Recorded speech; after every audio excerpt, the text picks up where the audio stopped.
Então, bem-vindos aí, especialmente os alunos que são novos no programa. Essa palestra foi pensada principalmente em vocês, mas também revisar algumas coisas que os veteranos espera-se que já saibam, né? E se não sabe, é bom saber de algumas coisas que vão ser novas até mesmo para veteranos. Então, a ideia é fazer uma apresentação rápida. A Yara e a Beth, que são as secretárias do programa, também estão aqui presentes e vão poder auxiliar algumas dúvidas. A minha ideia aqui, a gente tem aproximadamente uma hora, é apresentar em até 30 minutos algumas das principais regras do nosso programa e depois abrir para dúvidas específicas, né, que possam surgir, que sempre tem muitas dúvidas sobre essa parte de normas, requerimentos, prazos. E também vou tentar apresentar duas coisas que foram pedidas naquele formulário que eu passei. Algumas pessoas comentaram sobre a utilização do Mendeley, não é exatamente sobre normas e prazos, mas eu vou passar um pouquinho sobre isso. E também sobre o uso do VPN USP, né, que também é uma ferramenta muito importante aí para os alunos. O Melquisedeque também é representante discente, está aqui presente aí na sala. E, bom, vou apresentar depois, ao longo da apresentação, vou apresentar com mais detalhes aí o nosso trabalho como representante discente. E no final, gente, fiquem tranquilos que eu vou passar um link com um PDF que tem todos os slides dessa apresentação e mais alguns. Eu fiz um pequeno manualzinho assim com um compilado aí das normas do programa e algumas informações úteis. E aí no final eu vou disponibilizar esse link para vocês. Então, antes de começar, só avisar que isso aqui não substitui as normas do programa, né? Eu fiz um compilado, um resumo, procurei ser o mais acertar o máximo possível, mas as normas mudam, né? Algumas pessoas até que entraram antes de 2020 já estão em outro regimento que é um pouco diferente. Isso aqui eu estou apresentando que está valendo a partir de 2020. E sempre é bom consultar as normas, você mesmo consultar as normas do programa, tirar as dúvidas com as secretárias, com o coordenador. Mas a ideia aqui então é fazer um grande resumo, compilar essas informações principais que já vão direcionar. Às vezes a gente entra no programa meio perdido, são muitos prazos, muitas normas, e a ideia é que isso aqui já te dê um direcionamento de por onde começar, né? Então, algumas coisinhas que eu pretendo falar hoje, né? Então, apresentar os órgãos colegiados, eu e o Melquisedeque somos representantes discentes, quais são os principais prazos que vocês têm que cumprir na pós, qualificação, defesa, um pouquinho dos créditos obrigatórios do programa, o estágio PAR, que é uma oportunidade muito boa de aperfeiçoar o ensino e também até receber uma bolsa muitas vezes, e um pouquinho sobre o Janus, o portal de serviços, requerimentos que você pode fazer e alguns sites e recursos úteis. Então, apresentando um pouquinho dos órgãos colegiados da USP, né? O que significa isso? A USP ela não toma decisões sozinhas, né? Não são decisões de uma pessoa que decide por tudo. Quase tudo na USP é decidido em grupo. Então, e toda a estrutura da USP ela é composta de uma forma hierárquica por esses grupos que, de certa forma, vão subindo de baixo para cima, né? Aqui na mecânica nós temos 4 áreas de concentração: a térmica e a fluido, a aerodinâmica, projeto, materiais e manufatura, e dinâmica e mecatrônica.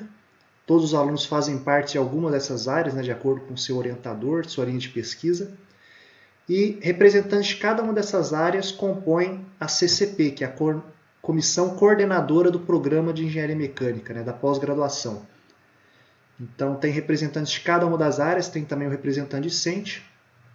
E cada CCP, da mecânica, da elétrica, materiais, produção, todas as CCPs da Escola de Engenharia se juntam para formar a Comissão de Pós-Graduação, a CPG, que ela já é um órgão acima.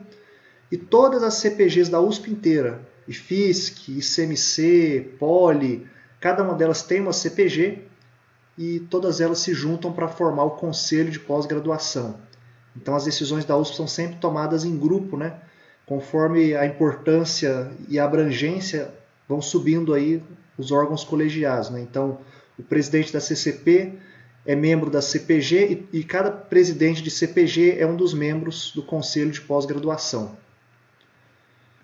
E aqui na mecânica, né, eu e o Melquisedeque nós somos os representantes discentes. Fica o incentivo para vocês nos procurarem sempre que tiverem alguma dúvida do programa. ou precisarem de alguma ajuda com requerimentos, ou ter alguma informação de como que está o andamento do seu requerimento na mecânica, né? Porque quase todos os pedidos que vocês precisam fazer geralmente passam pela CCPA. Eu preciso de mais prazo, preciso trancar o curso, preciso... Quase tudo que é pedido passa primeiro para a CCP e depois é passado para os órgãos superiores, mas quase que os órgãos superiores aprovam o que já foi definido pela CCP. Então, talvez o órgão mais importante para vocês aí seja a CCP da mecânica, né? Como eu falei, nos procurem como representantes discentes. Também fica um incentivo para vocês serem representantes discentes. É uma forma interessante de vocês conhecerem um pouco mais a estrutura da faculdade, estarem ajudando os alunos, né? E é uma coisa que toma em média ali umas 4, 6 horas por mês, né? Então não é algo tão pesado. E também sobre os requerimentos, né? Essa estrutura de instâncias superiores sempre é possível. Se você não concordar com uma decisão da CCP, você pode recorrer à CPG. Se não concordou com a CPG, pode recorrer ao Conselho de Pós-Graduação, que é o Supremo Tribunal Federal aqui da USP em relação à pós-graduação, né? Bom, essa aqui é a CCP da mecânica. Os professores, né, o professor Adriano, que vocês ouviram falar, é o coordenador. O professor Fortulan é o vice. E aí tem o professor Glauco, o professor Luben, o professor Marcelo Faraco, Marcelo Trindade e eu, Matheus, como representante discente, né? Então, tem representante de cada uma das áreas. Então, você pode tanto me procurar como representante ou procurar o professor que é da sua área, que você já tem um contato um pouco maior, para tirar alguma dúvida do programa ou perguntar alguma coisa, né? Nós estamos aqui para servir vocês como alunos, servir ao programa, e é bom vocês conhecerem as pessoas que estão por trás aí das decisões. E o que faz um pouquinho da CCP, né? A gente vê essa sigla, o que decide afinal das contas, né?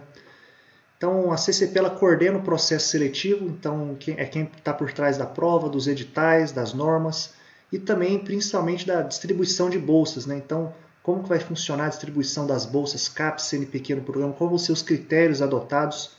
Então tudo isso é decidido de forma coletiva, com bastante transparência e responsabilidade assim dos membros. Então não é feito por uma pessoa sozinha no escuro, tem todo um grupo trabalhando nisso. Também decide sobre a destinação de verbas CAPES do programa, né? Então o programa recebe uma verba CAPES para usar em congressos, enviar alunos para congressos, pagar taxa de publicação de artigo, conserto de equipamentos. Então tudo isso também é decidido de forma coletiva pela CCP. Ela também decide sobre os pedidos que vocês fazem sobre trancamento de matrícula, prorrogação de prazo, se você quer matricular como aluno especial, contagem de créditos, se você fez uma disciplina fora da USP, precisa de trazer ela para o seu histórico, também é decidido pela CCP. Se você quer acumular bolsa CAPES com um professor substituto em algum lugar ou algum outro trabalho, precisa ser pedido para a CCP essa permissão especial. Se você precisa mudar de orientador, transferir de programa, eu quero deixar mecânica, quero ir para outro lugar, quero ir para poli, quero ir para materiais. Dá muito trabalho, mas é possível fazer isso. E também a CCP decide sobre desligamento de alunos que não cumpriram os requisitos ou que pediram para deixar o programa, né? Também a CCP que avalia as indicações das bancas de qualificação e também das bancas de defesa, né? Depois submetendo isso aí para a decisão da CPG.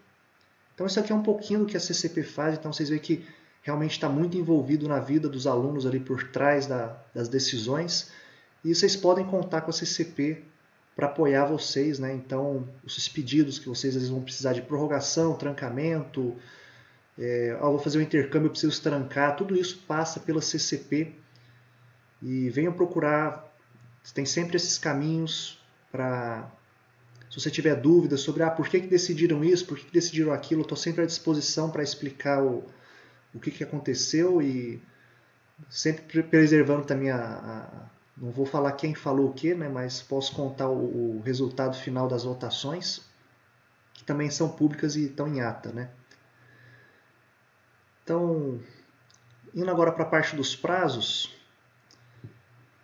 os principais prazos que vocês têm que cumprir no programa são esses, né? Tem um relatório anual, que é todo agosto, por volta de agosto vocês têm que entregar, dizendo o que foi feito no último ano. Quem entrou esse ano não precisa fazer, geralmente você só entrega no ano seguinte, mas todo ano é entregue esse relatóriozinho, é obrigatório, né? Não deixem de entregar esse relatório dizendo o que foi feito no último ano. Então todo ano tem esse relatóriozinho e é bom para a gente não ficar parado e se cobrar, e até bom para o aluno, assim, eu vejo que quando eu preenchi o meu relatório esse ano, eu falei, ufa, eu estava com o sentimento que não tinha feito nada, mas quando você vai colocar no papel, você vê que não, realmente foi um ano produtivo, né? Vocês também têm que apresentar proficiência no idioma estrangeiro, muitos já entregaram na matrícula, e aí isso aí já está resolvido, ou se você ainda não entregou, você tem um prazo para entregar essa proficiência, né? A qualificação, que é um teste aproximadamente ali no meio do curso, que você vai ter que apresentar o que você fez até o momento, quais são os seus planos e o seu cronograma. Isso vai ser apresentado para uma banca para te orientar, olha, você tá querendo pegar muita coisa de uma vez, não vai dar tempo, ou precisa reduzir. É necessário entregar o relatório no semestre da defesa. Isso eu vou pedir para a Yara e para a Beth quiser responderem aí pelo chat. Eu acredito que você entrega, se você defender antes de agosto, não. Acredito que você defender depois de agosto, aí já precisa ter entregue. A Yara e a Beth podem confirmar essa informação aí. Quando tiver essa informação, colocarem aí no chat. A proficiência de inglês, qualificação. Qual a pergunta? A Yara e a Beth, eles perguntaram se é necessário entregar o relatório anual no ano da defesa, no semestre da defesa. Se a pessoa já defendeu ou vai defender, por exemplo, no segundo semestre, ela precisa entregar ou não o relatório anual. Aí se puderem colocar no chat. Então a Yara e a Beth falaram que é preciso sim entregar o relatório. Então tem a qualificação, que é a ideia dos professores te orientam. Matheus, mas eu tenho a impressão que o relatório basta pegar a tese e colocar no formato de relatório. Não precisa fazer um novo documento.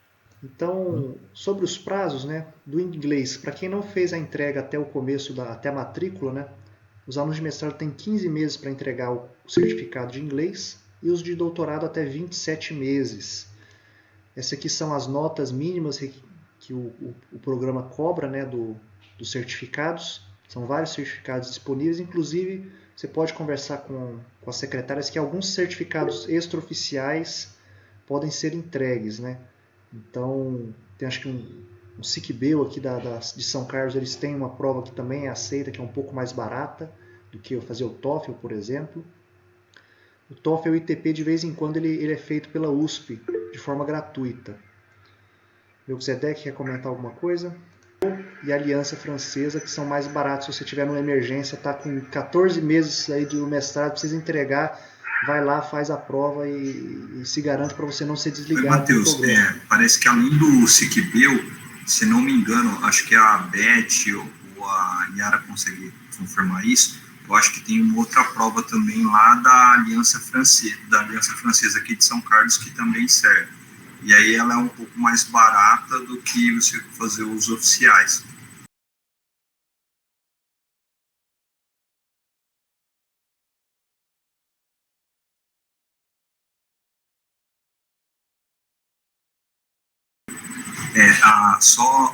Ressaltando, no SICBEL, se não me engano, você tem 6 tentativas de prova para fazer.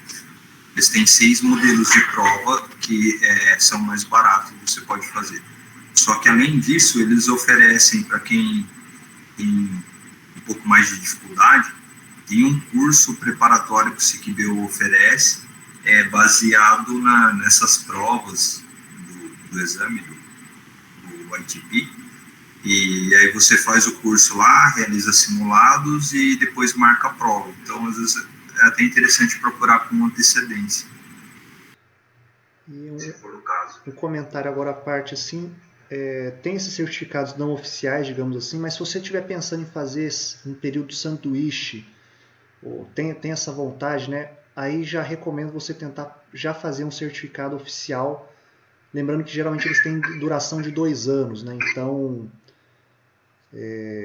se programa, bom, eu tenho a intenção de fazer um print, CAPS ou um BEP da FAPESP, então procura ter um certificado oficial, que geralmente é preciso, né? Então, fique atento nisso aí, que às vezes os editais são rápidos, tem, sei lá, 1, 2 meses para se inscrever, e você ter esse certificado em mãos pode fazer toda a diferença. Então, agora para a qualificação, os prazos aí da qualificação são 15 meses no mestrado, 24 meses no doutorado e 30 meses para quem for fazer o doutorado, que entrou para o doutorado direto, né? E você precisa já ter cumprido uma quantidade mínima de disciplinas. Então, fique atento, às vezes a pessoa chega na data da qualificação e não fez as disciplinas ainda. Então, procure já cumprir todas as disciplinas que você precisa fazer antes da qualificação, né? A inscrição ela é feita no PPG Docs. Depois, no documento, no PDF, vai ter o link para esse site. E o ideal é você sugerir à banca 30 dias antes da data de qualificação enviar um texto em PDF, né? O seu texto em PDF. Você pode se inscrever. Geralmente a inscrição você tem 90 dias até a apresentação, 60 ou 90 dias, dependendo quando você entrou no programa. E você não precisa entregar o texto durante a sua inscrição. Você pode entregar até 30 dias antes da data que você marcou sua apresentação. Então, um memezinho aí sobre como é que às vezes o aluno se sente aí na defesa, né? E os prazos são 30 meses para o mestrado, 54 meses para o doutorado e 66 meses para o doutorado direto. É possível pedir prorrogação por até 4 meses pelo prazo regimental da USP, né? E uma coisa importante que algumas pessoas não sabem, né, é que aqui na mecânica você precisa entregar um trabalho junto com sua defesa. Além do texto, né, da dissertação ou da tese, é preciso entregar um trabalho, né? Qual que é o prazo de inscrição? Deixa eu ver aqui uma pergunta. Esse é o prazo de inscrição. Isso aí. Esse é o prazo de inscrição. O que eu coloquei no slide anterior era o prazo para você depositar, né? Que é se inscrever na defesa, e depois disso você ainda tem um prazo para fazer a apresentação, que acho que é até 100 dias. Então, depois que você deposita, você ainda tem um tempo até a apresentação. Acho que no PDF eu tenho essas datas aí com detalhes. E é importante você entregar um trabalho junto com sua defesa. Então precisa ser um trabalho com você como primeiro autor, então não adianta, fiz os trabalhos, eu ajudei um colega do laboratório, não, precisa ser um trabalho seu, sobre o seu tema de pesquisa do mestrado, do doutorado, e com o seu orientador como coautor. Então você como primeiro autor do trabalho, a ideia é que seja um trabalho seu, né? E não precisa ser nem um trabalho aceito, precisa ser um trabalho submetido. E aí tem várias opções de trabalho que você pode submeter. Então, no mestrado é um pouco mais abrangente, você pode praticamente qualquer revista que tenha revisão por pares é aceita, congressos que tenham revisão também por pares são aceitos, depósito de patente, capítulo de livro. Então, para o mestrado é um pouco mais abrangente. Basicamente, assim, se você for num congresso e apresentou um trabalho lá, você pode entregar isso aí. Já no doutorado é um pouquinho mais exigente. Você precisa submeter ou um artigo numa revista indexada, com JCR, eu vou falar um pouquinho sobre isso, ou depositar uma patente, né? Então, os congressos são muito bons para os alunos de doutorado também, mas é mais para você ter um networking, para ouvir outras pessoas, mas eles não contam na hora de você entregar o seu trabalho final, né? Então, é importante ter essa consciência para não chegar no final e ser aquela correria para submeter o artigo. Tente já preparar todo o seu trabalho pensando na publicação, né? Então, tem uma frase interessante que se não está publicado, não existe. Né? Não é um pouco forte a frase assim, mas é que a ideia é que o mundo não sabe que você está fazendo sua pesquisa se ela não estiver publicada, né? Então, procurar pensar toda a nossa publicação, a gente está recebendo dinheiro público, né? Então pensar isso de uma forma de contribuir com a sociedade através das publicações, de tornar público o conhecimento produzido aqui. E um detalhezinho que você pode descontar isso dos créditos obrigatórios, né? Se você tiver um artigo em periódico, uma patente, você pode descontar isso dos créditos que você precisa cumprir no programa. O que é o tal do JCR? Né? A gente vai ter uma palestra hoje à tarde sobre isso. Mas o JCR, ele é uma classificação, né? É da Clarivate, que é uma empresa grande dessa área científica, que é o Journal Citation Reports, né? Então você tem o site deles, você precisa estar logado com o VPN da USP para entrar, e aí você digita o nome da revista, eu coloquei aqui a revista da BCM, o Journal of the Brazilian Society of Mechanical Science and Engineering. Você pesquisa a revista que você vai publicar, né? Tem várias revistas aí, cada área tem a sua revista. E o que é o tal do quartil, né? Você vai vir aqui em ranking, nessa página, e vai ter aqui um Q3, Q1, Q2. O que é isso, né? Então, os quartis, eles pegam todas as revistas que são indexadas pela Clarivate, pela Web of Science, e elas vão dividir ela em 4 grupos, né? Com 25% em cada grupo. Então, aquelas 25% da área que tem mais citação estão no Q1. É as top, as melhores revistas, né? Q2 estão entre as 50, tá acima das 50% e mais abaixo de 25%. Q3 é de 75% a 50% e a Q4 são as últimas 25%. Né? Então, os artigos, antes de você publicar na revista, dá uma olhadinha. Opa, minha revista ela é Q1, Q2. Procura o quanto melhor o ranking, melhor para você. Né? E é interessante que esse ranking ele não é absoluto de número de citações. Né? A pessoa tem revistas da física que tem um monte de citação, mas a gente não publica na física, a gente não publica na medicina, a gente publica na engenharia mecânica. Então esse quartil ele pega as revistas da área. Então é uma forma um pouco mais justa e equilibrada de avaliar do que só o número de citações. Né? E teve uma pessoa que me perguntou antes sobre JCR, Web of Science, EndNote, e vai ter uma palestra na semana da pós-graduação na quarta-feira à tarde. Então entra no site da semana de pós-graduação da ESC e do ICMC, e eu não vou entrar tanto nisso hoje, né, que já vai ter uma palestra sobre como usar essas ferramentas. Né? E hoje à tarde tem uma palestra aqui da mecânica sobre como escolher a revista, como que eu vejo esses fator de impacto, quartil, então vai ser um pouco mais detalhado hoje à tarde. Um pouquinho dos créditos, o meu Melquisedeque já tinha adiantado algumas coisas, né? Então cada curso tem um número de créditos a ser cumpridos. É importante, não perca isso de vista, que cada área de concentração, térmica, mecatrônica, projetos e aeronáutica, cada uma delas tem já uma lista. No PDF tem, no site da mecânica também tem. Você deve cumprir pelo menos 36 créditos de obrigatório, isso aí dá aproximadamente 3 disciplinas. Você deve fazer essas disciplinas aí. Se você já fez elas no seu mestrado, então você já está livre desse requisito no doutorado. Então, todo aluno precisa fazer 36 créditos de obrigatória. E também tem 6 créditos de preparação pedagógica.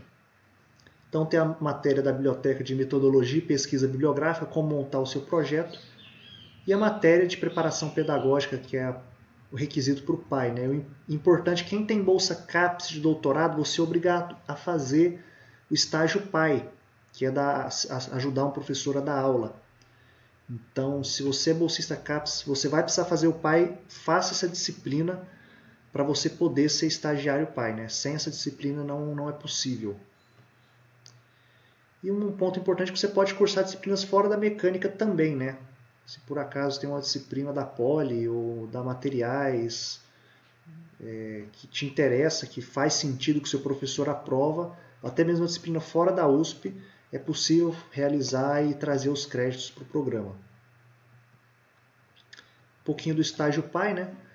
É uma oportunidade muito boa de ter um pouco de contato com essa parte pedagógica. Você vai assistir, você vai ajudar um professor a dar aula, às vezes preparar uma aula, corrigir prova, tirar dúvida de alunos. Isso ajuda bastante no desenvolvimento do aluno e tem a chance de concorrer a uma bolsa. Né? Então, os alunos que saem melhor no processo seletivo, eles podem receber uma bolsa de quase R$700, o que é um complemento bem interessante, já que as bolsas não estão tão grandes o valor dela. Né? E, além disso, agora a USP está tendo algumas outras possibilidades, né, de bolsa, que é a tutoria PAP, que foi uma iniciativa agora para recuperar o aprendizado dos alunos depois da pandemia. Então tá com edital aberto, inclusive, e quase todo ano, o semestre, tem também editais da Univesp, que é a Universidade Virtual do Estado de São Paulo, que ela contrata professores e ela paga uma bolsa, o mesmo valor de uma bolsa de doutorado ou de mestrado. É importante que você precisa fazer a disciplina PAI antes de fazer o estágio, né? Não tem jeito de fazer sem a disciplina. E um ponto importantíssimo, já estou quase encerrando aqui, gente, é o portal de serviço, o antigo Janus. Esse site, se você nunca entrou, entre, que é a sua vida de pós-graduação está toda lá, né? Todos os serviços da USP estão nesse portal.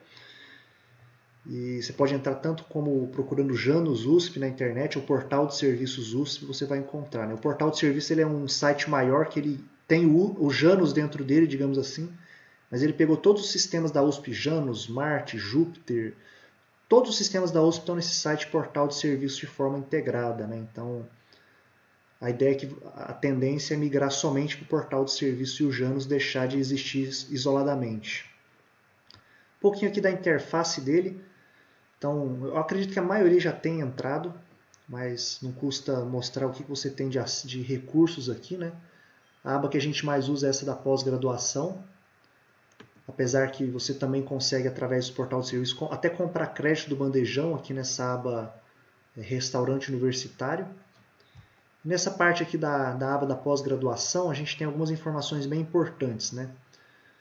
Ali no cadastro de pessoa é onde você vai conseguir colocar o seu cadastro de vacinação, por exemplo, que atualmente o cartão USP só funciona para quem está com as 2 doses da vacina ou a dose única da Janssen. Então, se você ainda não cadastrou suas vacinas, é aqui que você pode cadastrar, ou mesmo submeter também um laudo médico que você está impedido de vacinar por algum motivo. Se você precisa de emitir alguma declaração, a comprovante de matrícula, comprovante que eu sou aluno USP, você encontra no Janus também de forma automática, não precisa sair de casa para fazer isso. Aqui no PAI você vai ter as informações para você se inscrever no estágio PAI e também agora está tendo declaração do imposto de renda. É aqui que você consegue o seu informe de rendimentos falando quanto que a USP te pagou durante o ano anterior. Matrícula, né, é um ponto importante. Eu já concluí todas as disciplinas, não preciso me matricular mais. Falso, né? Todo semestre você precisa se matricular, dizer eu estou vivo, estou seguindo aqui na USP, e se você não tem nenhuma disciplina, você vai fazer a matrícula de acompanhamento, que é simplesmente, eu estou no programa, mas não vou fazer nenhuma disciplina, mas todo semestre é preciso se matricular. Então agora já foi o período de matrícula, mas semestre que vem, fiquem atentos a essa informação. E os requerimentos, aqui você, pelo próprio Janus, já consegue fazer alguns requerimentos como, eu cursei uma disciplina como aluno especial fora da USP, ou dentro da USP eu queria aproveitar esses créditos, quero trancar a matrícula, você faz requerimento direto pelo Júpiter, pelo Janus. E a aba mais importante, que você sempre deve estar consultando ela, é a aba aluno regular, né? Aqui nessa aba tem várias informações úteis que depois você pode conferir. No PDF eu detalhei cada uma delas. Só uma que quis destacar é o agendamento social, né? Que às vezes a pessoa está com algum problema psicológico, algum problema financeiro. Você pode agendar pelo próprio Janus um atendimento com o serviço social da USP, seja para questão de apoio psicológico ou apoio financeiro também, social, as bolsas de permanência da USP você consegue através desse agendamento. E a aba que é super importante, ficha do aluno. Então entra no Janus, aluno regular, ficha do aluno, que é aqui que está todas as suas informações, seu histórico, né? Notas, prazos, créditos. E aqui é um pouquinho do que parece, de como que aparenta a ficha do aluno, né? Então você vai ter as suas datas.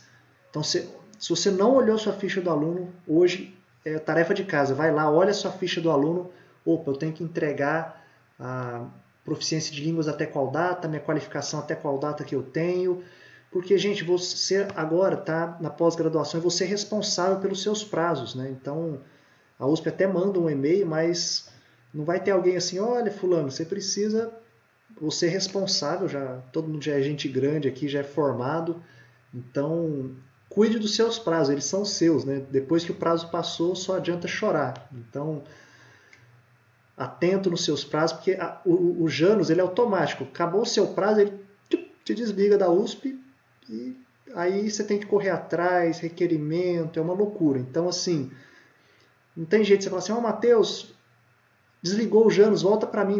eu não tenho poder nenhum, você vai ter que mandar um negócio, vai ter que ir lá para a reitoria, pró-reitoria de pós-graduação, então não deixa seus prazos vencerem, né? Muita atenção aí nas suas datas. E também mostra quantos créditos você já fez, né? Então você fica atento, lá vai te dizer, olha, para qualificação você precisa de tantos créditos, para depositar a tese você precisa de tantos, e você vê quantos você já fez. Bom, já cumpri, ou não, preciso correr um pouquinho. E até bom que, por exemplo, um caso que aconteceu comigo foi que eu tinha entregue o comprovante do inglês na matrícula, e por algum motivo acho que não tinha entrado no sistema. Eu pude perceber no Janus. Olhei na ficha do aluno, opa, vou regularizar a situação, que eu achei que estava certo, mas não estava. Então sempre consulte a sua ficha do aluno. E por último, os requerimentos aí, pessoal, que é os pedidos de alguma coisa diferente que você precisa, né? Quais são os requerimentos que você pode pedir? Prorrogação de prazos, preciso de mais tempo para fazer minha pós-graduação. Licença maternidade, paternidade, se você teve filho, você pode pedir um prazo a mais também. Trancamento de matrícula, desligamento, que é você não quer mais continuar na pós-graduação, mudança de orientador, transferência do programa. É possível pedir verba para participar de algum congresso que você vai apresentar um trabalho que é relevante com o seu projeto de pesquisa. Verba também para publicação de artigos, tudo isso tem que ser pedido via o seu orientador, né? Olha, a gente está com um artigo numa revista excelente, mas que está cobrando uma taxa de publicação. É possível pedir para a CCP a verba para pagar esse tipo de taxa. Autorização para acumular bolsa com recebimento de outras fontes. Então, cuidado, antes de você aceitar um professor substituto, alguma coisa, você precisa pedir autorização aqui para o programa, sobre o risco de você perder a bolsa daqui, porque vai parecer que você está fazendo algo escondido, né? Então, sempre passa pela CCP.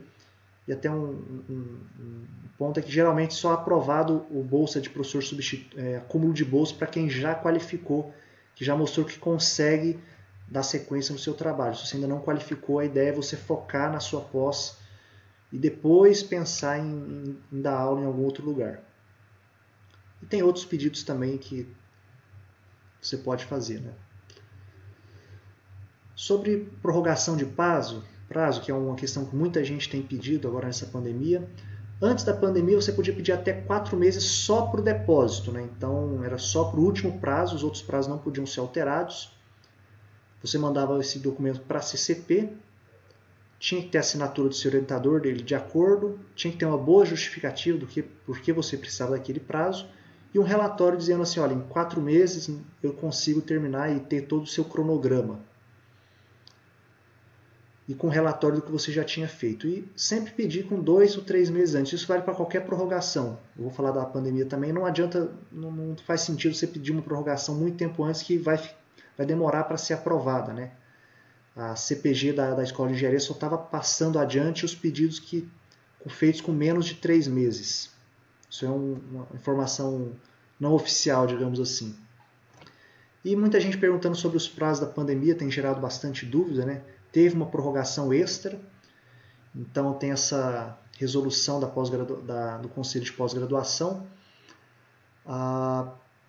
Não é automático, você não vai ter prorrogação automaticamente, porque se inscreveu na pandemia.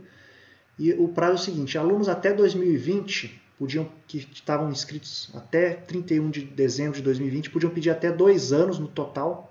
E depois disso, você se inscreveu depois disso até 360 dias. A mecânica que tem aprovado apenas no máximo 360 dias, geralmente para as defesas, né? Ou para a qualificação do doutorado que já precisa ter algum resultado.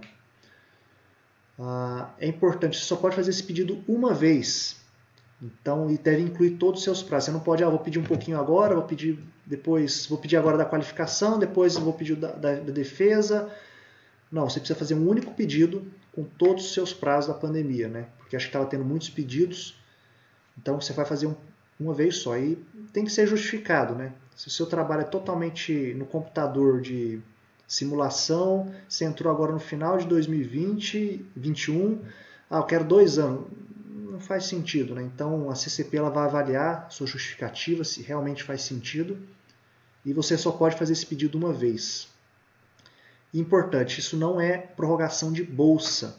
A gente aqui está falando só do prazo com a pós-graduação da USP. A sua bolsa é resolvida com o CNPq, CAPES, FAPESP, e muitas vezes você pode ter a prorrogação aqui e não ter a prorrogação da bolsa. Então, uma coisa não tem nada a ver com, mas eu pedi prorrogação na USP. Isso, a USP te deu o prazo. O CNPq e a CAPES não necessariamente. Então, uma coisa é uma coisa, outra coisa é outra coisa, né? Então, deixar isso bem separado. O trancamento, se por algum motivo você tem doença na família, você tem que cuidar de um pai, de uma mãe, um avô, ou você está precisando cuidar de você mesmo, teve uma doença, um problema psicológico grave.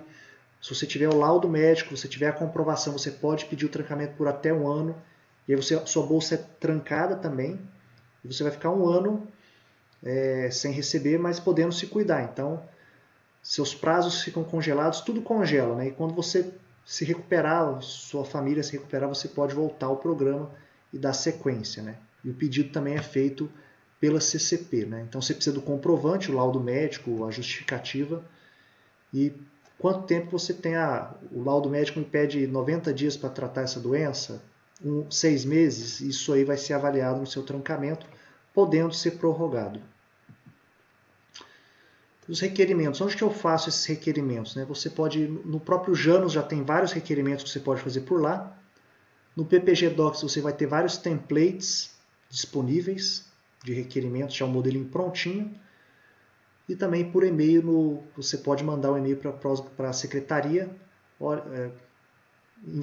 endereçando a CCP o pedido com a sua justificativa.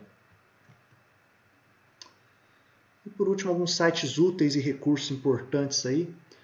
Aqui são alguns aplicativos que são bem interessantes para os alunos, especialmente o eCard USP, que é sua carteirinha digital, que você pode usar no bandejão, na biblioteca. Então, a sua carteirinha tem o mesmo valor da carteirinha física. E o cardápio USP, ele tem o cardápio do bandejão, os horários de funcionamento, horário de funcionamento também do transporte, ele tem outras informações de assistência social também. E tem alguns outros que não são tão úteis assim, mas esses são os 2 principais aplicativos de celular que podem ajudar, né? Tem o da biblioteca também, que você pode consultar o sistema da biblioteca direto pelo celular e fazer reservas por ali. E você pode também ter o Janus no seu celular, que ele notifica no seu próprio celular se tiver algum prazo para vencer. Alguns sites aí importantes também. Tem o site da biblioteca, além dos sites da mecânica, do PPG Docs. Aqui vai estar tudo no PDF que eu vou disponibilizar para vocês.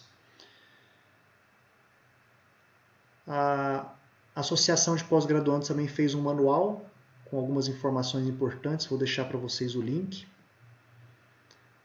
E aqui o site do Programa de Pós-Graduação em Mecânica, onde você vai encontrar as normas, né? Todas as normas você pode consultar direto no site Só de pesquisar no Google pós-graduação, ESC Mecânica, você já vai cair no site da pós-graduação, onde você vai ter algumas notícias importantes, editais, intercâmbio, prêmios, e também pode consultar as normas do programa.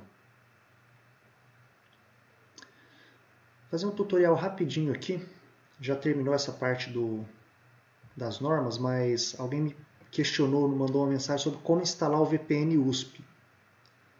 Então, antes de eu dar sequência, alguém quer fazer alguma pergunta do que foi apresentado até aqui? Edson. Pode falar, Edson. Pode escrever no chat. Oi, Matheus. Bom dia. Sobre as oportunidades, né, oferecidas pela USP para fazer o exame de proficiência, você tem mais informação sobre a data, a eventual data para a realização, né, desse exame gratuito? Data eu não vou ter. O ideal é você entrar no site da Alcani, AUCANI, Alcani USP. Você vai lá é quem coordena todas as iniciativas de pós-graduação, né? E lá talvez pode falar assim, antes estava tendo uma vez por ano, antes da pandemia, com a pandemia deu uma bagunçada, né? Mas costumava fazer o TOEFL ITP, que é um TOEFL um pouco mais simples, não é aceito em todas as universidades, mas para intercâmbio, para CAPES já era aceito, né? Então, mas eu não sei te dizer quando que teria essa nova rodada, né? Procurando no site deles, acho que você pode encontrar alguma coisa, ver quando que foi o último, talvez ter uma noção. Certo. Foram mencionadas 2 escolas, né, físicas, aqui de São Carlos, né? SICBEL e Aliança Francesa. Isso. Elas têm provas lá também. Ah, sim. Provas, nesse caso, são pagas, mas o exame é aceito, né, também, né? Sim, é aceito aqui pela pós-graduação. Você às vezes não vai ser aceito dependendo da instituição, né? Cada instituição do exterior, vou fazer um intercâmbio em tal lugar. Algumas só aceitam algumas provas dessas internacionais, como o TOEFL e o IELTS, né? ou o Cambridge. Inclusive o TOEFL, o IBT ele é mais barato. O ITP também é possível você pagar por ele. Ele é bem mais barato do que o TOEFL IBT. Ele é um pouco mais restrito, mas ele é aceito em algumas instituições também. Então é um meio do caminho entre as provas do SICBEL e da Aliança Francesa e o TOEFL, que eu acho que ele está custando quase R$1.000, né? o TOEFL IBT. Certo. Eu tenho uma pergunta sobre o trabalho que deve ser entregue junto com os exemplares da defesa, né? Esse trabalho, no caso da entrega de um periódico indexado, na entrega, o trabalho entregue pode ser pode ter sido feito em qualquer período dentro do doutorado, né? Eu imagino o seguinte, estamos em 2022, aí eu tenho até 2026, 27 para poder concluir. Aí na data da defesa, se eu publiquei em 2025, já serve já como trabalho, é isso? Serve. Qualquer momento que você publicar durante o seu doutorado sobre o tema do seu doutorado, está valendo. Então, se você publicou no primeiro ano, eu fiz uma revisão de literatura sobre o tema do meu trabalho, eu publiquei. Está valendo. Então, qualquer momento durante o seu doutorado que você submeter um artigo já está valendo, mesmo que ele nem seja aceito. Certo. E necessariamente o artigo tem que ter eu como primeiro autor e o meu orientador, apenas? Não, pode ter outras pessoas. Pode ter outras pessoas. O requisito é você como primeiro autor e o seu orientador como coautor, qualquer ordem. Tem 20 autores, assim, né? Uhum. Seu orientador está lá no meio, beleza, né? Tudo certo. Tá bom. Ok, obrigado. Nada. Mais alguma dúvida, pessoal? Eu já vou deixar aqui no link aqui no chat o link para o PDF completo aí com todas as informações que vocês quiserem baixar, vai ficar disponível aí. Ítalo. Matheus, essa acho que é uma dúvida bastante recorrente. Então, acho que vale a pena levantar para todo mundo. Aquele prazo que aparece no Janus é o prazo para inscrição, né? Isso. Nesse dia, eu não tenho que estar com a tese pronta, ou tenho, e já tenho que indicar a banca, não tem. Essa é uma coisa que acho que bastante gente tem dúvida. Na qualificação, vou falar da qualificação, né? Você vai se inscrever na qualificação, você não precisa nada, só fala assim, vou me qualificar. Basicamente é isso.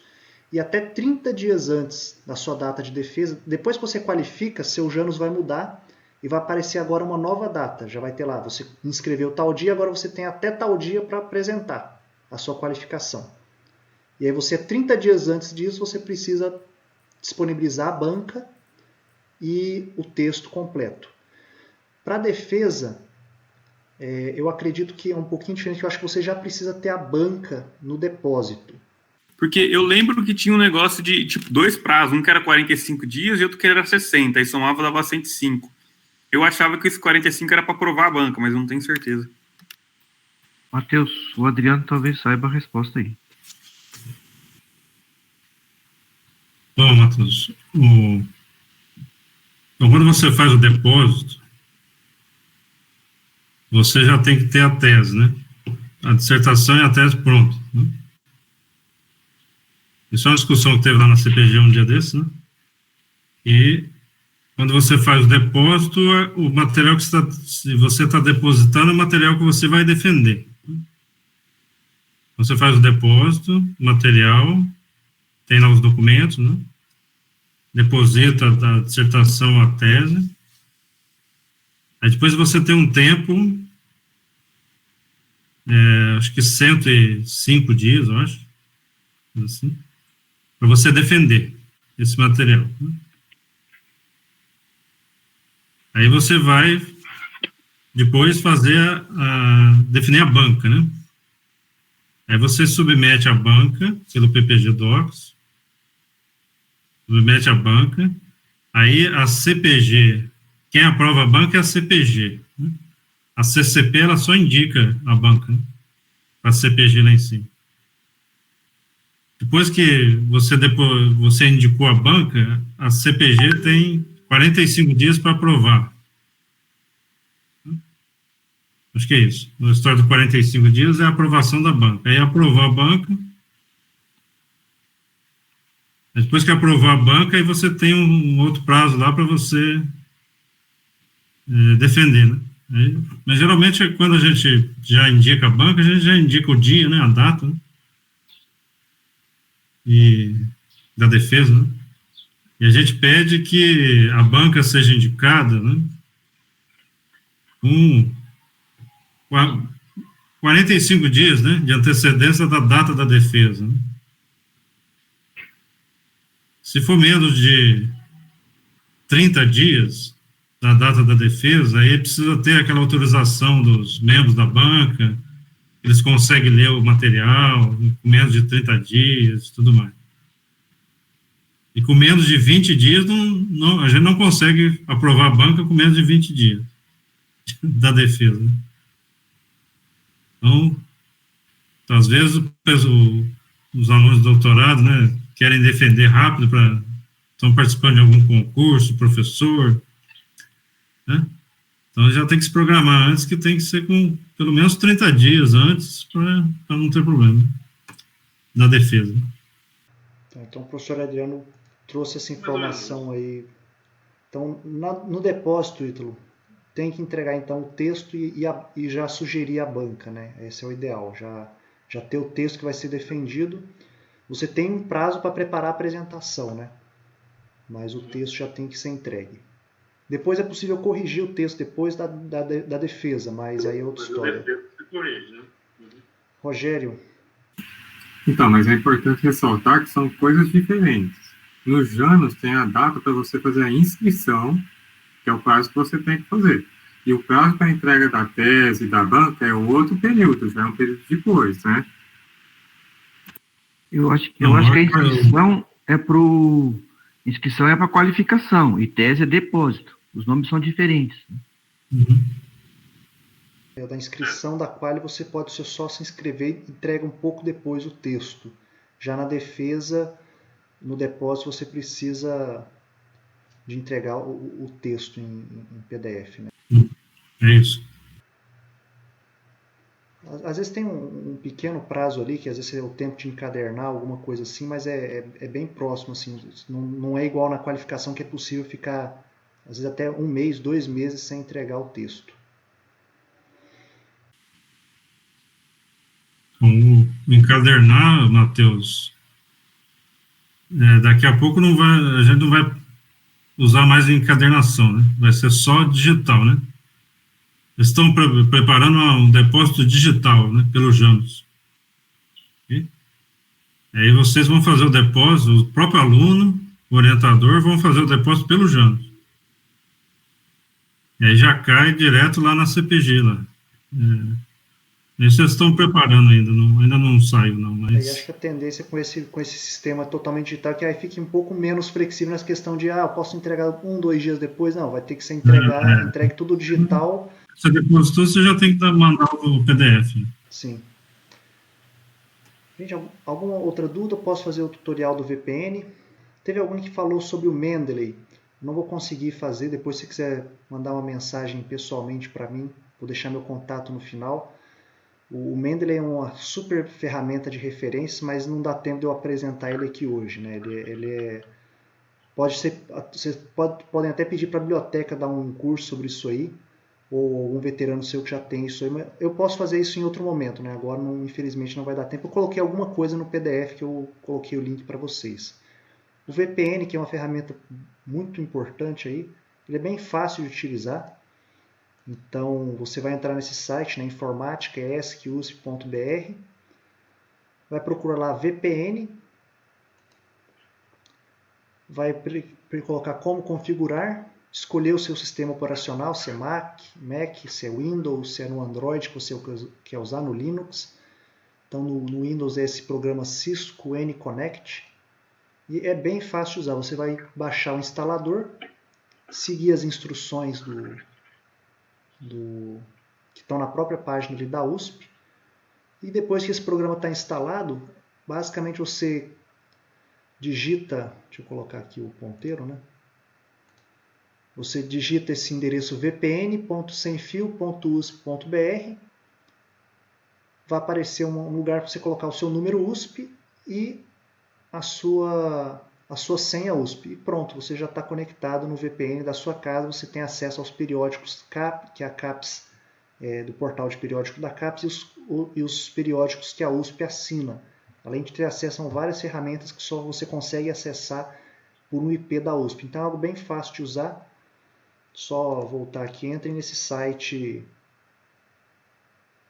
Opa, o slide não. Informatica.esc.usp.br. Ou se você digitar também no Google VPN USP, você já vai encontrar as instruções para a instalação.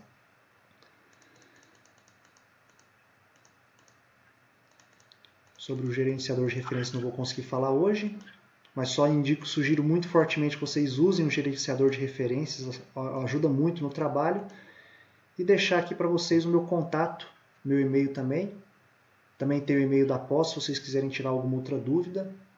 E nesse PDF que eu mandei também estão no meu contato, né? O PDF tem todos os slides que eu apresentei, mais alguns extras que iam ficar muito grandes se apresentados aqui.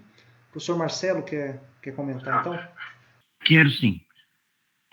Gente, então tá. Eu também dou as boas-vindas a todos em nome da comissão. E eu quero falar algumas coisas, nada para corrigir o que o Matheus falou, que eu acho que falou muito bem, mas acho que é importante uma visão também do professor em alguns aspectos que ele não poderia ter falado, talvez. Que é o seguinte, eu fiz uma coisa errada aqui, minha tela, e me atrapalhei. Espera aí, eu vou arrumar. Vai querer compartilhar, professor? Não vou querer compartilhar, só com um texto que eu escrevi para não me perder. Então, a primeira coisa que eu queria falar para vocês é o seguinte, nós estamos do mesmo lado, né? Os professores e os alunos, nós estamos do mesmo lado. O seu orientador está o seu sucesso é o nosso sucesso. Então, a gente não está para dificultar a vida de ninguém. Muito, muito pelo contrário. Conte conosco. Mas é claro que existem regras que foram estabelecidas pela USP, pela CAPES, pelo MEC, pela Constituição, tem um monte de regras aí, pela ESC, e também algumas pela própria CCP. Mas essas regras, existem folgas. Existem algumas folgas nessas regras. Né? Para acomodar imprevistos. Então, se alguma coisa deu errado, imprevista, é hora de você pedir um recurso, pedir uma ajuda, pedir um daqueles requerimentos que o Matheus falou. Entretanto, e conte com o programa para te apoiar quando acontecer algum tipo de imprevisto. A gente está do mesmo lado. Né? O inimigo aqui é quem acha que não é importante fazer pesquisa em engenharia mecânica. Né? Não tem ninguém nessa sala aqui virtual com esse tipo de pensamento. Estamos todos do mesmo lado. Bom, mas não conte com essas folgas para o seu projeto. Não preveja essas folgas no seu projeto. Essas folgas são para imprevisto. Então, por exemplo, se o programa percebe que você está colocando essas folgas no seu planejamento, esta atitude ele não vai endossar. Tá? Então, a gente vai endossar os imprevistos legítimos. A gente não vai endossar se você está tentando usar essas folgas dentro do seu programa, porque isso não é uma coisa adequada. Um outro negócio que é bem importante, o seu orientador, por incrível que pareça, o seu orientador não é uma fonte confiável sobre as regras do programa. Não é eu também não sou. Tá? A gente não sabe qual é as regras. Vocês sabem melhor do que nós. As regras mudam toda hora. A gente sabe das regras de quando a gente era aluno. Não, que em geral já faz muito, muito tempo. Tá? Outra coisa, gerencie o seu orientador. Não pensa que ele está ciente dos seus prazos. São seus prazos. Acompanhe os seus prazos. Verifique se ele fez o que ele falou que ia fazer. Entendeu? Gerencia o seu orientador. Pilota o seu orientador. Administra ele. Bom, você também pode entrar em contatos com os membros da comissão, preferencialmente os membros dos professores, assim como o Matheus também, mas os professores também estão disponíveis para atendê-los em alguma necessidade. Os orientadores se separam por áreas, então, de preferência, os orientadores da sua área, mas se você, por exemplo, tem algum conflito com o orientador da sua área, você pode procurar professores de outras áreas. Tá? Algum problema que você está tendo, que você não se sente confortável de conversar com o seu orientador, o segundo canal em nível de professor é o representante da comissão. Um outro canal super útil são os próprios alunos, os alunos que são membros da comissão. A qualificação também é uma coisa que deixa muitos alunos confusos, o que significa a qualificação. E também até os professores ficam confusos, o seu orientador pode estar um pouco confuso quanto ao que realmente significa uma qualificação. A qualificação não é uma tese, não é uma pré-tese, não é uma pré-dissertação. Não é quando já está tudo pronto e você quer fazer uma pré-banca, como se fosse assim um ensaio. Não é nada disso. Tá? A qualificação é para você apresentar um plano de um trabalho científico, de um projeto científico. Um trabalho que pode parecer que é um artigo. Então, eu não vou usar a palavra trabalho, vou falar trabalho. O projeto científico. Tá? É um plano de um projeto científico. É o que você ainda vai fazer, não é o que você já fez. É um plano de um projeto científico. E você tem que convencer a banca de que você é capaz de realizar aquele plano.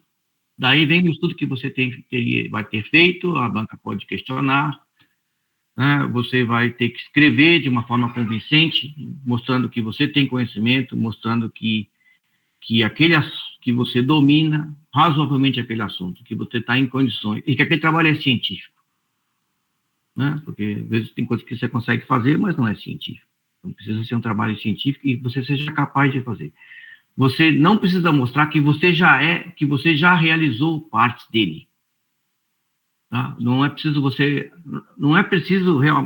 por incrível que pareça, não é preciso nem mostrar que ele é inteiramente viável. Porque, às vezes, você planeja um projeto científico que faz todo o sentido, mas, eventualmente, ele não consegue se realizar. Por quê? Porque, como é um trabalho, frequentemente, trabalho original, nunca foi feito antes, sempre existem imprevistos. Às vezes você pode precisar de mais prazo, às vezes mesmo com mais prazo, não tem problema. Mas não deixa de ser, mesmo que você não tenha conseguido realizá-lo completamente, não deixa de ser um trabalho científico, ou um projeto científico, porque o resultado que mostrou que aquele método não era viável para aquele problema, pode ser em si um resultado científico muito relevante. Então tem que mostrar que ele fazia sentido no momento em que você submete a qualificação. E depois você pode provar mesmo que aquele negócio que parecia que era a coisa mais razoável do mundo se demonstrou impossível de realizar, por qualquer que seja o problema. E isso é um resultado frustrante muitas vezes, mas não menos científico. Tá? Igualmente científico quanto talvez não seja publicável nas melhores revistas, mas não deixa de ser científico. Então, o seu compromisso não é você mostrar que aquilo já está certo, é que aquilo faz sentido, é científico e você é capaz de realizar. Você tem domínio suficiente para realizar aquele plano. Tá? Então, esse é o que eu queria falar para vocês como última uma visão do professor. E no mais é isso, Matheus. Volta a bola para você. Obrigado aí, professor Marcelo. E é isso, fico à disposição de vocês para deixei aí meu e-mail, meu contato de telefone também. Podem entrar em contato e acho que um ponto que o Marcelo comentou ali que é importante que os prazos, as prorrogações realmente elas são um recurso, uma coisa extra assim que deve ser um imprevisto, né? Não planejado, né? Então que nem reserva, você tem reserva financeira, você não planeja usar ela, é para se tiver uma emergência, né? Então não planeje as emergências aí. E acho que um outro ponto também sobre ser representante discente é que eu represento os alunos como um todo, como um grupo, né? Mas não necessariamente individualmente, né? Então às vezes a pessoa acha que tudo que eu for do aluno eu vou votar favoravelmente necessariamente, mas se aquilo prejudica o grupo como um todo, opa, talvez eu não deva. Tem que ser sempre balanceado isso aí. Mas, bom, deixo o meu contato aí para vocês, se quiserem conversar qualquer coisa, tirar alguma outra dúvida. Muito obrigado a todos aí.